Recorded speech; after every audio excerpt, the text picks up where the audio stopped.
बहुत समय पहले की बात है। कासगंज नामी एक गांव हुआ करता था। उसमें रामू, राधा, मोनू और चिंकी एक परिवार हुआ करता था। रामू बहुत मेहनती और ईमानदार था। रामू सेठ लालचंद के यहाँ लकड़ी काटने का काम करता था, जिसके इवज़ वो उसे पैसे दिया करता था और वो उससे गुजारा करते थे। रामू अपनी पत्नी को कहता है कि वो बच्चों को स्कूल छोड़ आए। मैं काम पर जाता हूँ, मुझे आज काम पर जल्दी जाना है। सेठ लालचंद ने कहा था कि तुम काम पर जल्दी आ जाना, बाकी मज़दूर छुट्टी पर हैं, तो इसीलिए मुझे आज जल्दी जाना है।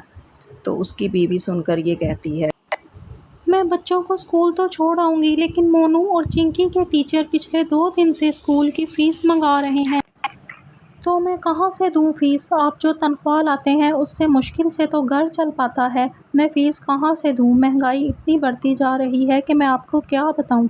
आप सेठ लालचंद जी से कहिए कि आपकी तनख्वाह बढ़ाइए। महंगाई बहुत ज़्यादा है। बाज़ार में सब्ज़ी लेने जाओ तो सब्ज़ी के दाम आसमान को छूते हैं। घर का ख़र्चा, बच्चों के स्कूल का ख़र्चा आपकी तनख्वाह से ये बमुश्किल ही पूरा हो पाता है। आप कहीं और काम क्यों नहीं करते? सेठ लालचंद एक तो हर महीने बहाने बनाकर हमारी तनख्वाह काट लेता है। किसी महीने भी उसने पूरी तनख्वाह नहीं दी, हालांकि आप पूरी ईमानदारी से काम करते हैं। ईमानदारी की तो इस दुनिया में कोई कदर ही नहीं है। रामू सेठ जी से तनख्वाह लेने के लिए जाता है तो सेठ जी आगे से कहता है कि मेरे पास अभी तुम्हें देने के लिए पैसे नहीं हैं, सारा माल गोदाम में ही पड़ा है, अभी माल नहीं बिका। जैसे ही माल बिक जाएगा मैं तुम्हें तुम्हारी तनख्वाह दे दूँगा। 2-3 दिन ठहर जाओ, 2-3 दिन के बाद मैं तुम्हें तुम्हारी तनख्वाह दे दूँगा, परेशान मत हो।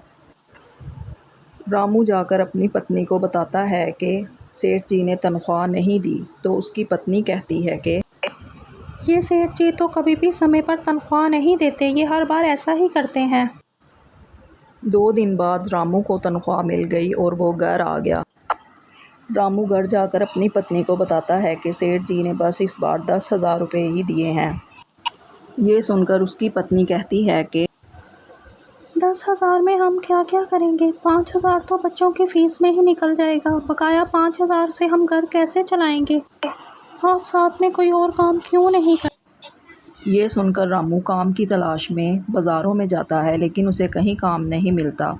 वो थक हार कर घर वापस जा रहा होता है कि रास्ते में उसकी नज़र एक शेर पर पड़ती है। वो इधर उधर देखता है तो उसे एक गुफ़ा नज़र आती है। वो अपने बचाव के लिए गुफ़ा के अंदर चला जाता है। जैसे ही वो गुफ़ा के अंदर दाखिल होता है तो उसकी नज़र एक टोकरी पर पड़ती है।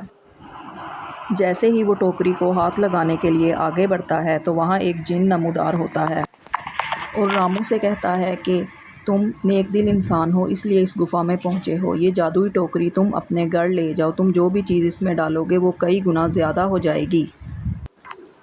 रामू उस टोकरी को घर लेकर जाता है और अपनी बीवी को सारा किस्सा बताता है और उसे कहता है कि जाओ वो चंदन की लकड़ी लाओ जो मैंने तुम्हें दी थी। और वो लेकर आई और उन्होंने वो लकड़ी इस टोकरी में डाली तो टोकरी लकड़ियों से भर गई। वो कहने लगे कि अब हम इन्हें बेचकर अपनी ज़िंदगी सुधार सकते हैं। रामू ने बेचकर खूब पैसे कमाने लगा और उनके घर के हालात सुधर गए। इधर सेठ रामू के घर आया और कहने लगा कि रामू तुम काम पर क्यों नहीं आते, मैं कई दिनों से तुम्हारा इंतज़ार कर रहा हूँ। तो रामू कहने लगा कि मैंने अपना काम शुरू कर दिया है, हमने कुछ पैसे जोड़े थे, उससे हमने अपना काम कर